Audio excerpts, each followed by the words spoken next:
that racial caste was part of our nation's history, not our racial present. And as I was digging and conducting my research, I came across a number of facts that shook me. Here are a few of them. More African Americans are under correctional control today, in prison or jail, on probation or parole, than were enslaved in 1850, a decade before the Civil War began. True. In 2004, more black men were disenfranchised than in 1870, the year the 15th Amendment was ratified, explicitly prohibiting laws that deny the right to vote on the basis of race. Now, during the Jim Crow era, of course, African Americans were excluded from polls, from poll taxes and literacy tests. Today, felony disenfranchisement laws accomplish what poll taxes and literacy tests ultimately could not. A black child born today has less of a chance of being raised by both parents than a black child born during slavery. This is due in large part to the mass incarceration of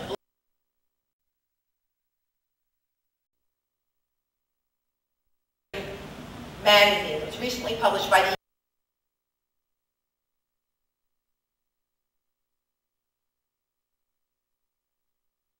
The majority of black women in the United States today are unmarried, including about 70% of black professional women. And that this is due largely to the mass incarceration of black men, which not only takes them out of the dating pool temporarily, often at the very ages that they would be most likely to commit to a family or to a partner, but also renders them permanently unemployable upon their release from prison, making a long-term economic commitment to a family next to impossible. So mass incarceration has helped to devastate the black family in a manner comparable to slavery.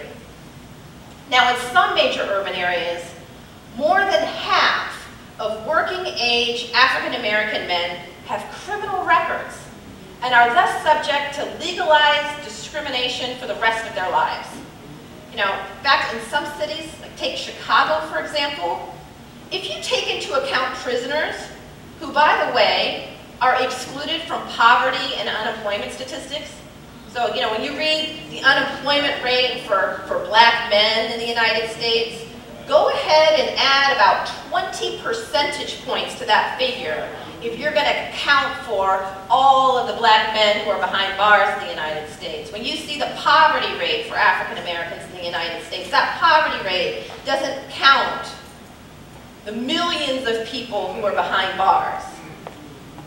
But again, if you take Chicago and you actually count prisoners, include them as part of the population you care about and are willing to count, nearly 80% of working-age African-American men have criminal records. These men are part of a growing under-caste, not class, caste. A growing caste of people, a group of people defined largely by race, who are locked into an inferior second-class status in which they may be denied the right to vote, automatically excluded from juries, legally discriminated against in employment, housing, access to education, public benefits. So many of the old forms of discrimination that we supposedly left behind, suddenly legal again, once you've been branded a felon. That's why I say we haven't ended racial caste in America, we've merely redesigned it. Now, I find that when I tell people that I think that mass incarceration amounts to a new Jim Crow, I'm usually met with this kind of shocked disbelief. People say, how can you say that? How can you say that mass incarceration is like a racial caste system? Just look at Barack Obama. Just look at Oprah Winfrey. Just look at Condoleezza Rice. Just look at Colin Powell. And the list goes on and on of high-profile, highly visible African Americans who have managed to achieve wealth or power or fame, and these people are offered as proof that nothing akin to a racial caste system could possibly exist in the United States today. Well, no caste system in the United States has ever governed all black people. You know, there have always been free blacks and black success stories, even during slavery and Jim Crow. During slavery, there were some black slave owners. Not many, but some. And during Jim Crow, there were some black lawyers and black doctors. Not many, but some. Now, the extraordinary nature of individual achievement by African Americans in formerly white domains certainly suggests that the old Jim Crow system has died. But it doesn't necessarily mean the end of racial caste. If history is any guide, it may have simply taken a different form. Now, I think any candid observer of American racial history has to acknowledge that the rules and reasons the legal system employs to enforce status relations of any kind, they evolve and they change as they're challenged. I devote the first chapter of my book to describing the cyclical rebirths of racial caste in America. Since our nation's founding, African Americans have repeatedly been controlled through systems like slavery and Jim Crow, which appear to die, but then are reborn in new form tailored to the economic, social, and political needs and constraints of the time. For example, following the collapse of slavery, a new system of racial control emerged known as convict leasing. It was our nation's first prison boom.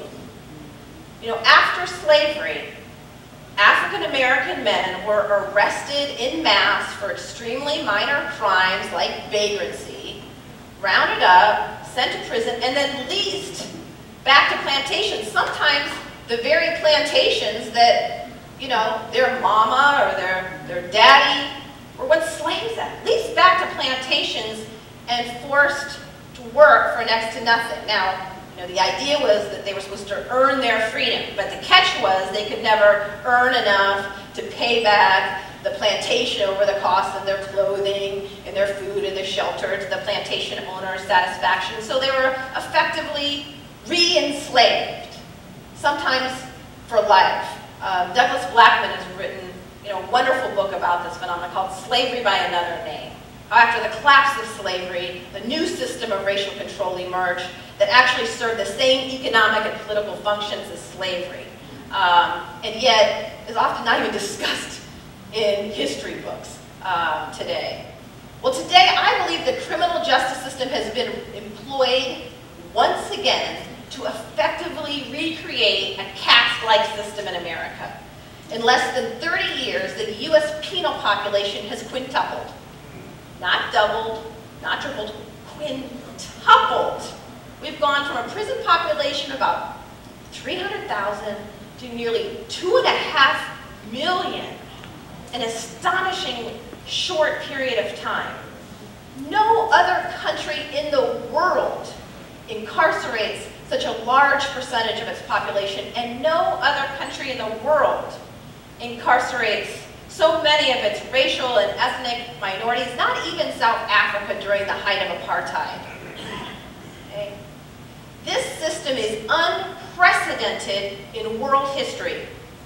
In fact, if we as a nation were to return to the incarceration rates that we had in the 1970s, a time when many civil rights activists actually thought that rates of incarceration were just egregiously high, but if we were to go back to the bad old days of the 1970s, we would have to release 4 out of 5 people who are behind bars today. And more than 1 million people employed by the criminal justice system would lose their jobs. Most of the new prisons today have been built in rural areas. They have helped to prop up the economies of small, predominantly white rural communities. If this system were to shrink, just back to the size that it was in the 1970s, prisons across America would close, nearly 1 million people would lose their jobs, and waves of people would return home from prison. This is not going to happen without a major social movement in the United States. It's not going to happen. It's not going to happen. Now, in my view, the racial dimension of mass incarceration is the most striking feature. You know, you take a look at some cities. Washington, D.C., our nation's capital, is a prime example. It was estimated several years ago that in Washington, D.C., 3 out of 4 young black men and nearly all those in the poorest neighborhoods could expect to serve time in prison. Rates of incarceration nearly as high can be found in black neighborhoods in Chicago and Baltimore and cities across this country. Now, there's an explanation that's, you know, frequently offered for all of this, right? Crime rates. Crime rates. That's what we're told. Rising crime rates is the reason that so many African Americans find themselves behind bars today. But the truth is that crime rates over the past 30 years have fluctuated. They've gone up, they've gone down. Today, as bad as things may be, they're actually at historical lows.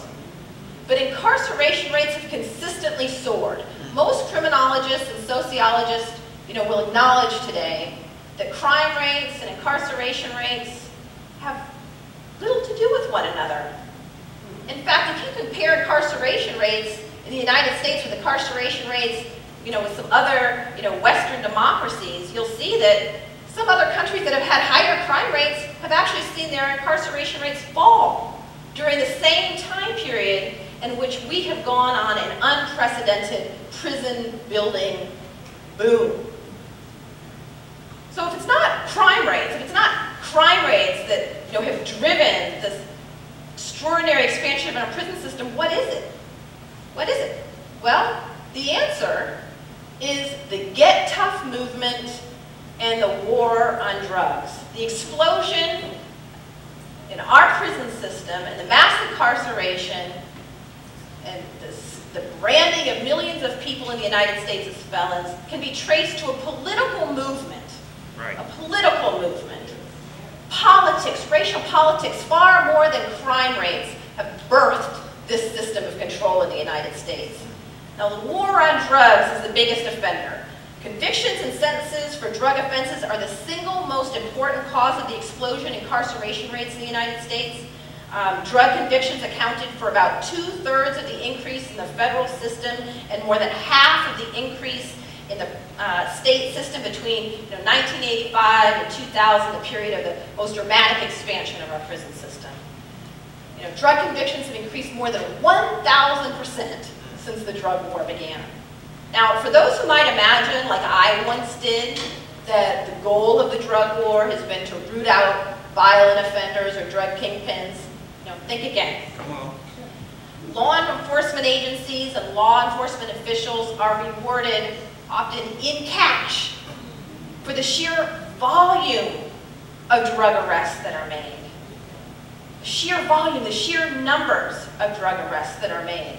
The Edward Byrne Memorial Grant Program and others rewards law enforcement agencies for boosting the numbers, and many drug forfeiture programs also operate based on the numbers of people who are arrested, giving law enforcement an incentive to fan out into neighborhoods that lack political power, whose voices will not be heard in the halls of the state legislature, and arrest as many people as possible. In 2005, for example, 4 out of 5 drug arrests were for possession and only 1 out of 5 were for sales. Most people in state prison for drug offenses have no history of violence or significant selling activity. These aren't, this drug war is not aimed at the most serious offenders. In fact, nearly 80% of the increase in drug arrests in the 1990s, again, the period of the greatest expansion of the drug war, nearly 80% of the increase in drug arrests were for marijuana possession, a drug less harmful than alcohol or tobacco, and equally, if not more prevalent in middle-class white communities and on college campuses and on universities as it is in the hood. But the drug war has been waged almost exclusively in poor communities of color, resulting in young black and brown kids being branded as criminals, as felons, for engaging in precisely the same kinds of crimes that are ignored on college campuses and in universities, branded criminals, sent to juvie, sent to the big house eventually, and then when released, subject to legalized discrimination for the rest of their lives. That's how the system works. And it has resulted in a massive new undercaste in the United States. Now, most people, tell me that they believe, as I once did, that drug use or drug dealing was more common in poor communities of color, but every study, every government-funded study that has been done now for decades has shown that people of color are no more likely to use or sell illegal drugs than whites, and that in fact white youth are more likely to engage in more drug dealing and the use of more serious drugs and are more prone to drug abuse than African American youth. But it is poor black and brown kids who are being arrested, branded as felons for often nonviolent or crimes, or being arrested on college campuses, on their school rounds for the same kinds of fist fights, arrested and sent, to jail for the same kind of stuff that gets broken up and a phone call to the parent on the other side of town, or dealt with responsibly on college campuses in a way that won't interrupt their future career. But these kids get branded, and once they do, their story has been written for them. Now, I think it's important for us to be clear about where this came from, the origins of it, because as I describe in the book, the origins of mass incarceration are strikingly similar to the origins of Jim Crow. Now, what do I mean by that? Jim Crow is traceable to an effort by kind of economic and political elites to exploit racial anxieties and racial resentments. Jim Crow laws were proposed as a way to try to get poor and working class whites to side with a conservative agenda and abandon, a movement for economic justice by using race as a wedge, by appealing to racial biases, racial fears, racial anxieties. Well, the Get Tough movement, law and order, has the same origins. Pollsters and political strategists found, as the civil rights movement was gaining steam, that by using, racially coded Get Tough rhetoric on issues of crime and welfare, that they could successfully appeal to poor and working class whites who were quite understandably threatened by the gains of African Americans in the civil rights movement. Many of these folks, were struggling to make ends meet, hard up for work, lacked education. Suddenly, they were being forced to compete on equal terms with this group of people they've been taught their whole lives was inferior to them. And as affirmative action plans were being proposed, they started to worry that these folks were going to leapfrog over them on their way to Harvard and Yale. So this Get Tough rhetoric, pollsters and political strategists found was extremely successful in appealing to these voters, poor and working class white voters who were once part of the Democratic New Deal coalition, and getting them to defect from the Democratic Party and join the Republican Party. It was part of the so-called Southern strategy of flipping the South from blue to red. In the words of H.R. Haldeman, President Nixon's White House former chief of staff, he said, quote, "The whole problem is really the blacks. The key is to devise a system that recognizes this while not appearing to," end quote. Right? Well, they succeeded. Right. They succeeded. With the Get Tough movement and the law and order rhetoric, it culminated in the war on drugs, with President Reagan announcing the war on drugs in 1982, at a time, by the way, when drug crime was actually on the decline, not on the rise. Right. Most people think that the drug war was declared in response to crack. Crack cocaine, sweeping inner city communities. No, actually, President Reagan announced his drug war a few years before crack hit the streets. But once it did, the Reagan administration seized on this development with glee, actually hiring staff whose job it was to publicize inner city crack babies, crack dealers, launched a media campaign, to expose, crack in inner city communities in the hopes of building public support for a drug war they had already declared. And the plan worked like a charm. Our television sets were flooded with images of black and brown drug users and dealers, crack babies, the whole nine. Our television sets were saturated for nearly a decade with these images. And in short order, Democrats began competing with Republicans to show they could even be tougher on crime than them. Could be even tougher. And President Clinton, boasted outside on the campaign trail. He boasted in front of a prison where a man had just been executed. A mentally impaired African-American man being executed. He flew from the campaign trail to watch the execution and then stood outside of the prison saying, I can be nicked a lot, but nobody can say I'm not tough on crime. President Clinton in office, again, attempting to win over those same so-called white swing voters. He, championed three-strike laws. He presided over the largest increase in African-American imprisonment in our nation's history. He and the New Democrats championed legislation barring drug felons from public housing, no matter how minor the offense, denying them from basic public benefits, including food stamps for the rest of their life. Discrimination is now perfectly legal in virtually every aspect of political, economic, and social life once you've been branded a felon. Come on.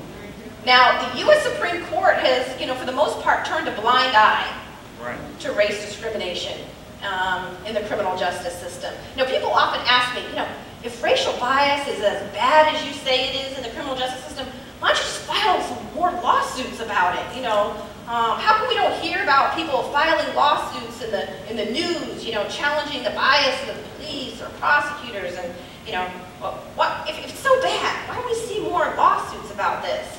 Well, what people don't realize is that the U.S. Supreme Court has made it virtually impossible to file claims of race discrimination in the criminal justice system. As I describe in some detail in Chapter 3, the court has closed the courthouse doors to claims of racial bias at every stage of the criminal justice process, beginning with stops and searches, to plea bargaining and sentencing. In a series of cases, beginning with Armstrong versus United States, McCleskey versus Kemp, the Supreme Court has made clear that only evidence of conscious intentional bias, the very sort of bias that is nearly impossible to prove these days in the absence of an admission, is deemed sufficient. Now, of course, most folks, including most law enforcement folks, know better than to say, I stopped him because he was black. I didn't give him the good plea deal because he's black. Most people, some don't, but most people have enough sense not to acknowledge their bias openly in the so-called era of color blindness. But the U.S. Supreme Court has insisted on that kind of proof in order to even get in the courthouse doors. The court has, a practical matter, closed the courthouse doors. It said no matter how overwhelming your statistical evidence, no matter how severe the racial disparities, unless you can offer proof of conscious, intentional bias, you do not have a case to make of discrimination in the criminal justice system. And in this way, the system of mass incarceration has been immunized from legal challenge for racial bias, much in the same way that Jim Crow and slavery were once immunized and protected by the U.S. Supreme Court in their day. Now, I just want to spend a minute talking about a couple of the, some of the parallels between mass incarceration and Jim Crow, and then, I'm going to end it. I don't want to, once I get started talking here, I can go. But consider some of the rules and laws that apply to those labeled felons today and ask yourself if they remind you of a bygone era. Denial of the right to vote, right? 48 states and the District of Columbia deny prisoners the right to vote. Now, mind you, that's not the case in other Western democracies. You know, in fact, in other countries, there are often voting campaigns within prisons. There's voting drives within prisons. In other Western democracies, you don't forfeit your citizenship when you go to prison. You're still a person. You're still a citizen. You're still part of that country, even if you're in prison. You get to vote. In the United States, nearly every state denies prisoners the right to vote, and that's just the tip of the iceberg, because then once you're released, you can be denied the right to vote for a period of years, maybe until your probation or parole expires, or for the rest of your life. It's up to the individual state. And nationwide, about 1 in 8 black men are either temporarily or permanently disenfranchised as a result of felon disenfranchisement laws. Exclusion from jury service. You know, one hallmark of the Jim Crow era, of course, were the all-white juries, you know, particularly in the South. Well, these all-white juries have had a roaring comeback in recent years. Why? Well, in part because anyone convicted of a felony is considered automatically ineligible for jury service. Automatically ineligible for jury service. And then, get this. If you've ever had a negative experience with law enforcement, you could be struck from a jury for cause. You know, prosecutors able to persuade the judge that that negative experience that you have with law enforcement might bias your judgment in a criminal case. Now, good luck finding many African Americans, particularly of poor communities of color, who have not yet had a negative experience with law enforcement that conceivably biased them in a criminal case. So even in some areas with relatively large black populations, you see all-white or nearly all-white juries returning again. Now, employment discrimination, perfectly legal once you've been branded a felon. You know, it doesn't matter whether that felony happened last week or 30 years ago. For the rest of your life, you're checking that box on employment applications. Have you ever been convicted of a felony? And about 70% of employers in surveys say they won't even consider, won't even think about hiring somebody convicted of a drug felony. And more than 90% won't even consider hiring someone convicted of something, you know, categorized as a violent felony. Those applications go straight in the trash without any further consideration. And hundreds of professional licenses are off limits, you know, to people convicted of felonies. You know, in some states you can't even get a license to be a barber if you've been convicted of a felony. You know, housing discrimination, perfectly legal. Public housing projects, you know, can discriminate against you for life because of your criminal record. In fact, they're authorized to discriminate against you for arrests. You don't even have to be convicted of a crime. You can be excluded from public housing based on an arrest record. And in fact, you are excluded from public housing by law, thanks to the Clinton administration, for a minimum of 5 years upon release from prison. You know, what are folks supposed to do? What are folks supposed to do? Well, discrimination of public benefits is perfectly legal. Food stamps are off limits to you for the rest of your life. Federally funded food stamps off limits to you for the rest of your life if you've ever been convicted of a drug felony. Pregnant women, people with HIV and AIDS, doesn't matter how sick you are, how poor you are, how hungry you are, no food stamps.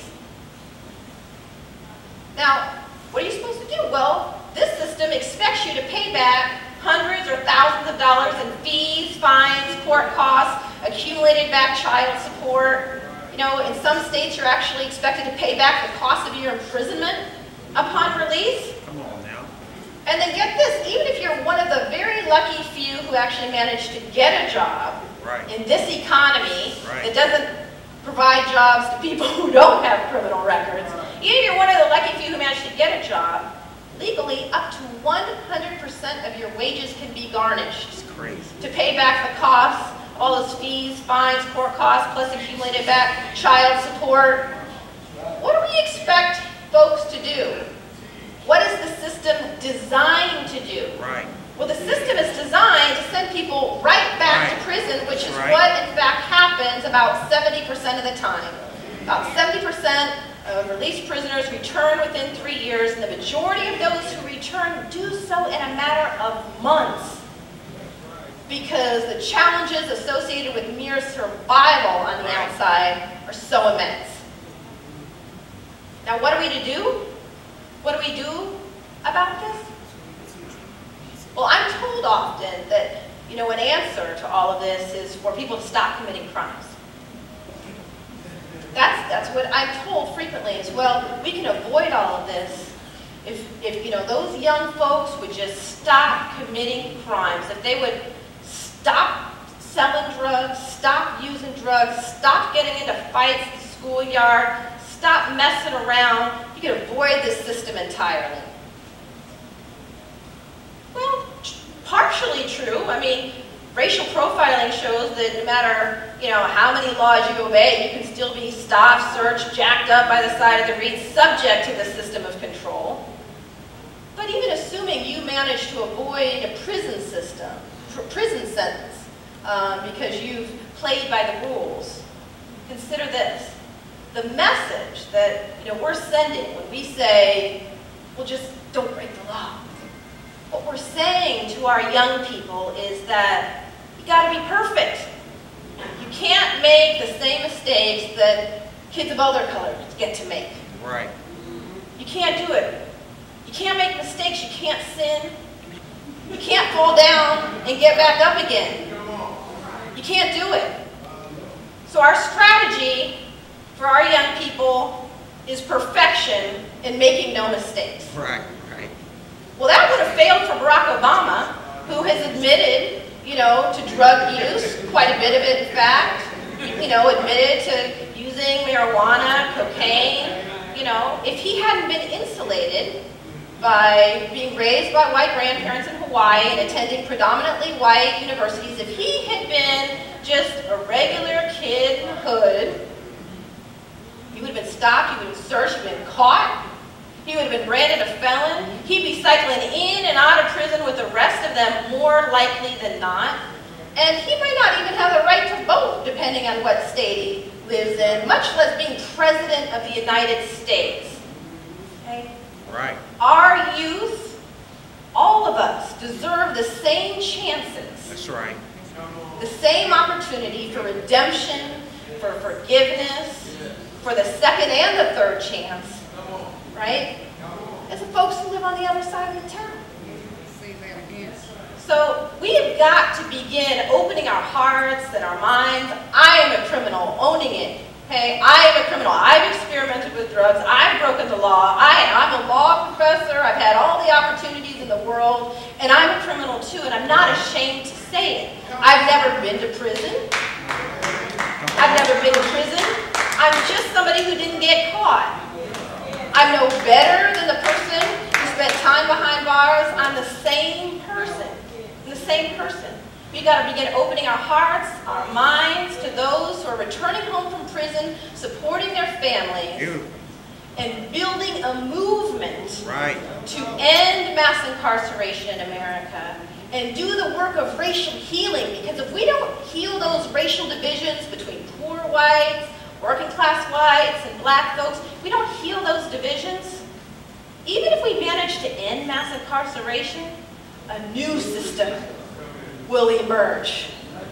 That same old game of dividing and conquering and appealing to old racial fears and resentments will be run on us again.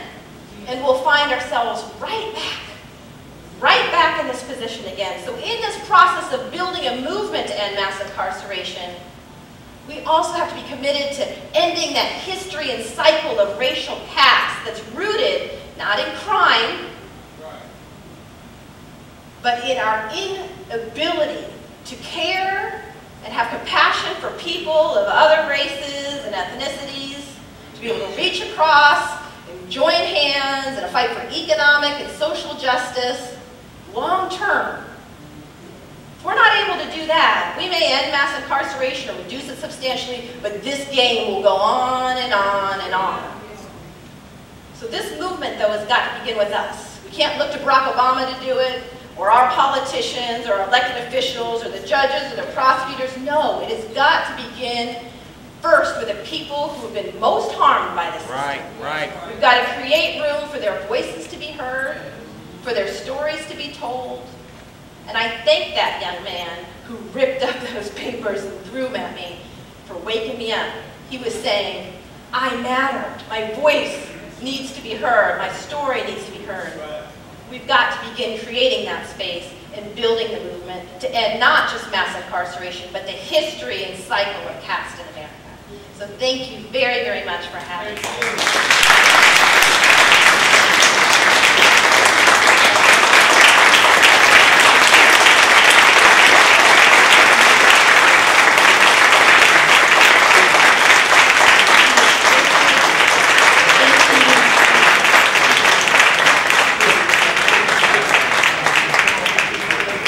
Oh, let's give it up for her. Come on.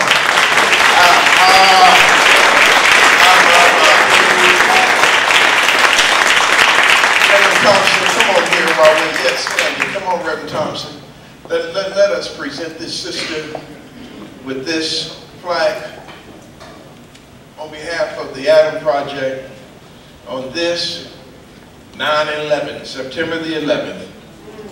The Adam Project presents this to Michelle Alexander as a result of our appreciation for your continued effort and your extended effort and energy towards alleviating this tremendous problem that faces the African American community. God bless you. We're so glad you're here. Thank you very much.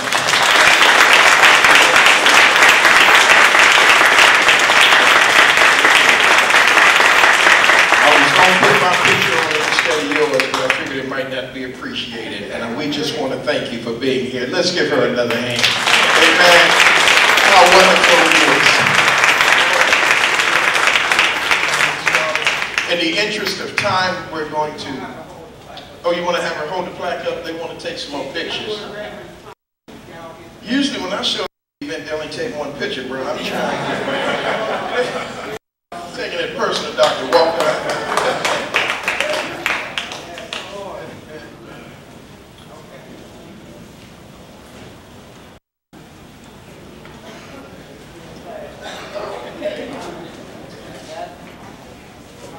All right. Thank you so much. We're setting up very quickly in the interest of time. We know there's another group of folk waiting for us at Trinity, and we're asking you to join us at Trinity because